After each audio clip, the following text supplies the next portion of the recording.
Hey there, are you tired of boring old OneBlock? Would like to make something more advanced? If so, you're in the right place.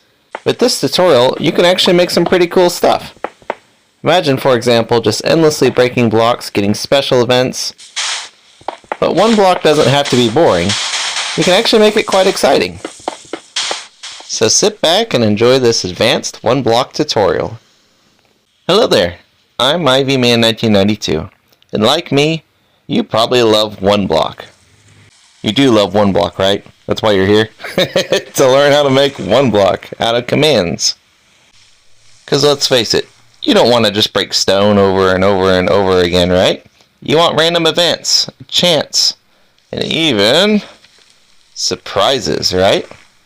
So at its basic and core level, OneBlock just consists of a single block like this die right here that regenerates over and over again upon being broken, like this.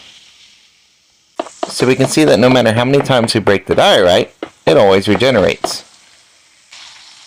Usually set in a void world, you can actually create a beautiful masterpiece, an island, a sky castle, whatever you think, using just a single block. Now obviously, diorite by itself can be a bit boring, right? So what do you say we crank up the tutorial a notch? What if we do 2 blocks? Don't mind that hole over there. I just lagged. But anyway, so 2 blocks is definitely possible, right? So we have diorite, and if we decide to go ahead and break the block, so we can see that we're actually getting a mixture of granite and diorite. Even if we break it slowly,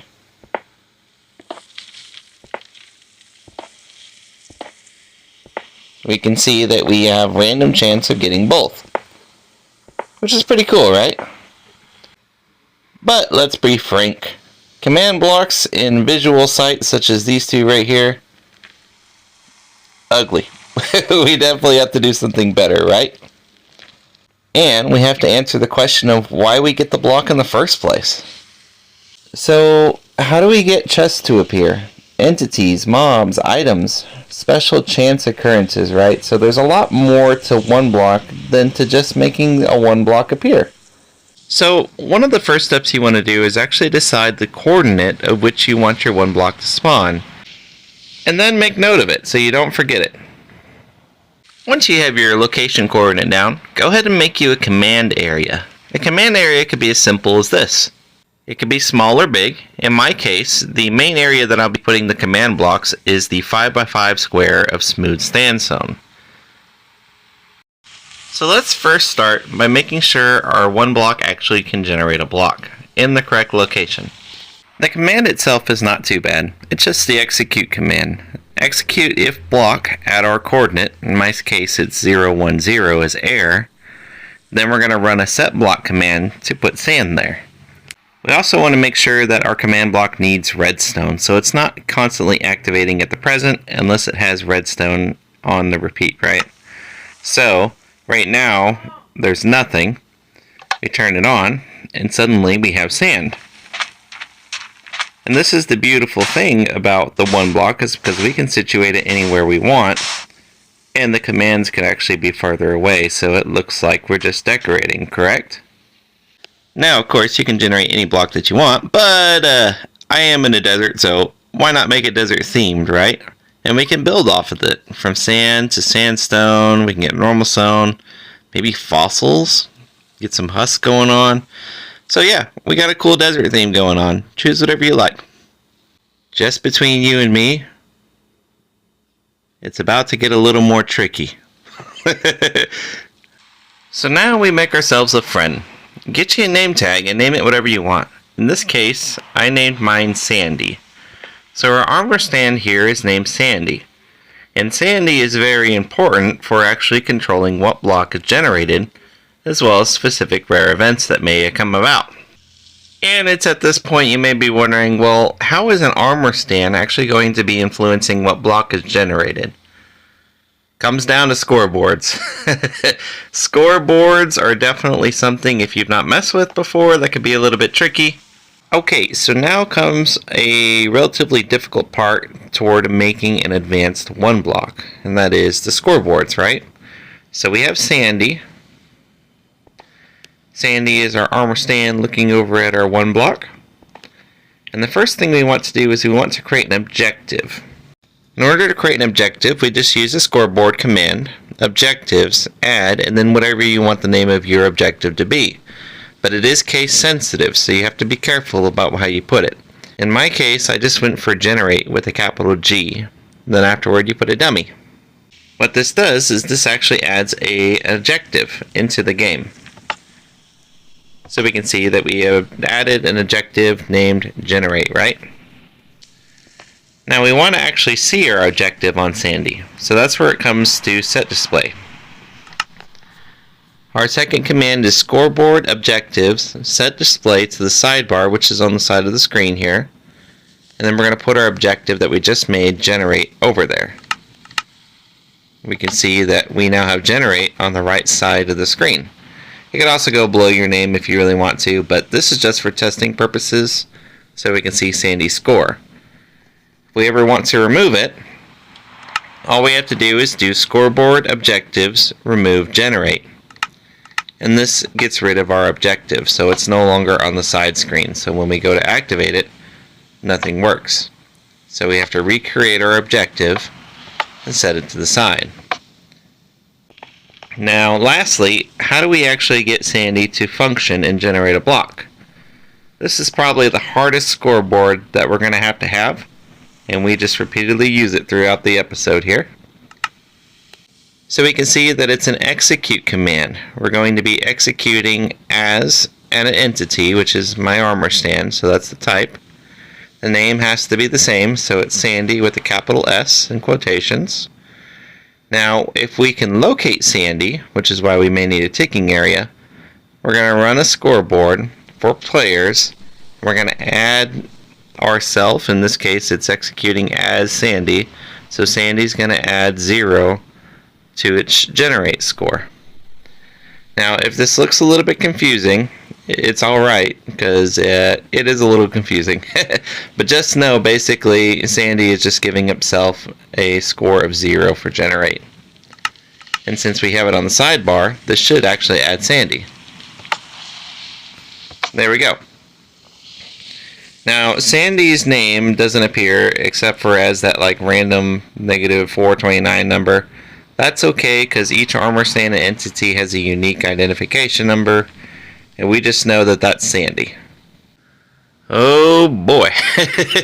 Deep breaths. That was a lot in a few seconds, maybe a minute or two for you guys.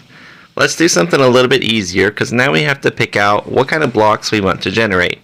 And our theme, of course, is desert theme. So let's pick out a few.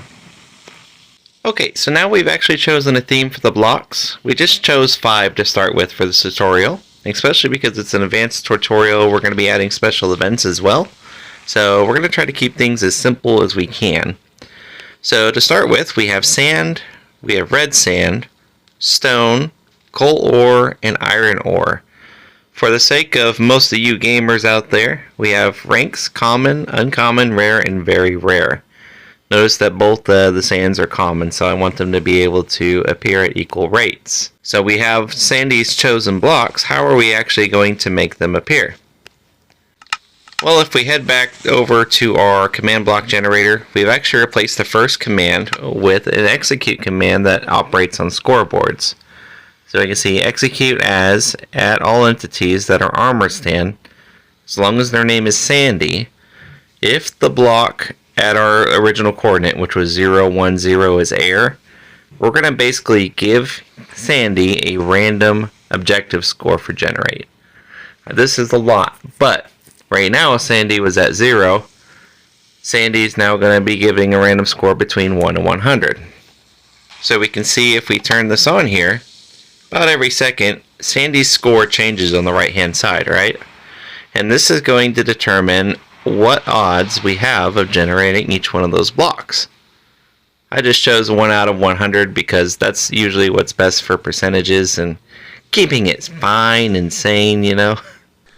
Now it's at this point in the tutorial that some may be wondering, well, Ivy Man, this is hard. Like, I've never done scoreboards before. This doesn't make sense. Well, honestly, this was the hardest part.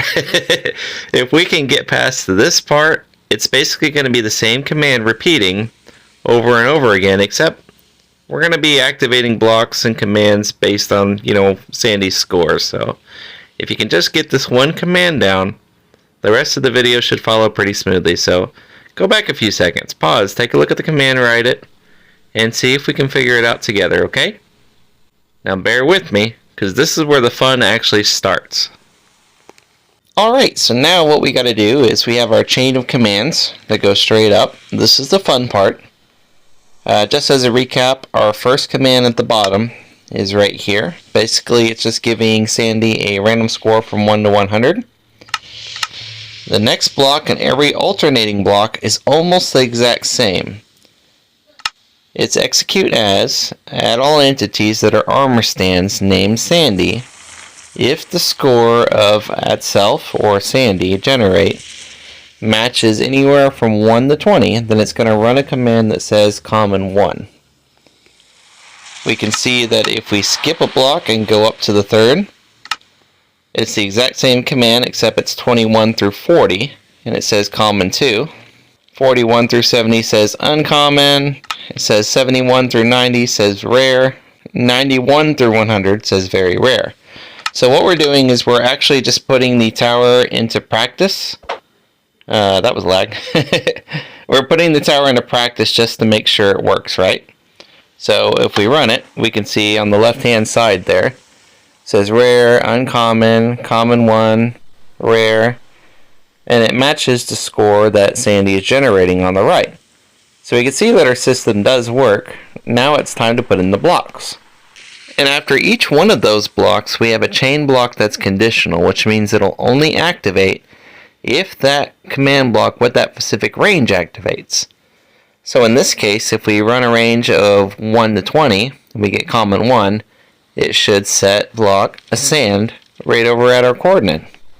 And then the final command in the chain is just a normal chain command, always active. And basically what it does is it won't activate unless the air block is there on our coordinate and unless Sandy has a score matching 0. If it does, then it's going to generate a score for Sandy of 0, but it won't do anything if Sandy already has a score of 0. I hope that makes sense anyway. So at this point in the game, we actually should have a working system. We go ahead and turn it on. So it generated a common 2 block, which should be red sand. There it is right here. And if you follow along in the upper left-hand corner there, we can see that we can get different rates. Uncommon is stone, for example. Common 1 is sand. We got a rare, so that's coal ore. Stone, coal ore. We're just going to run through them until we can get the iron ore. Should be about a 10% chance. There it is, right there. Very rare iron ore. So every one of our blocks actually works. So at this point, we can pretty well say that our OneBlock command block is actually fairly advanced, especially working with all the scoreboards. If we look back at our tower over there, all of the normal old copper blocks on the sides, those are the chains that actually generate the random score. Every block in between was the one that sets the block over on the side there. Now, we could actually simplify it by combining them into one command. So instead of saying common 1, common 2, rare, we could just have it run the set block command that way. And if that's all you want, hey, you are finished. Thank you for watching. But we divided them up separate because this is how we're going to add the special effects. So if we do combine the commands to simplify this, we can see that instead of running, say, common 1, we actually run the set block command inside the original one that generates the range. Our second block is actually empty. That would also mean our fourth one's empty. And of course, by utilizing the empty space, we can come up with something absolutely incredible. So what you're looking at right now is actually the addition of the special events and the special occurrences. For example, that bush right over there, that actually generates due to the functions that we have listed here in our command blocks on the sides. If we go back to our empty command blocks, we can see that all they are right now is setting a redstone block off to the side. So you can see every one of these is the same. And each one of these actually triggers a very specific line of commands. But you notice that this command actually looks pretty similar to what we already have done. It's an execute command for Sandy that gives Sandy a random score for a new objective called common. And you can see that I've actually added additional objectives here. So common, uncommon, rare, and very rare. So whenever Sandy rolls one of these rarities, special events will trigger down the line. For example, if we take a look at our common line, we have a 30% chance of developing a red bush on top of our sand block. There is a 5% chance that it will actually clone a barrel on top of our sand block. And that barrel has some gold nuggets and a feather. And then once those chances are in, the last two important blocks in each one of these lines is very similar. We're actually setting our common objective back to 0. And then replacing the redstone block that we had actually just placed over on the side. Going back to our original chain command, we can actually see that we did the same thing here.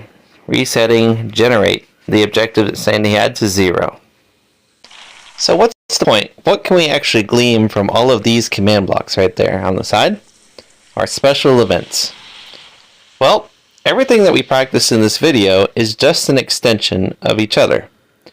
Our main command block line that goes all the way up, right over on the side there, it's just repeating into our side events.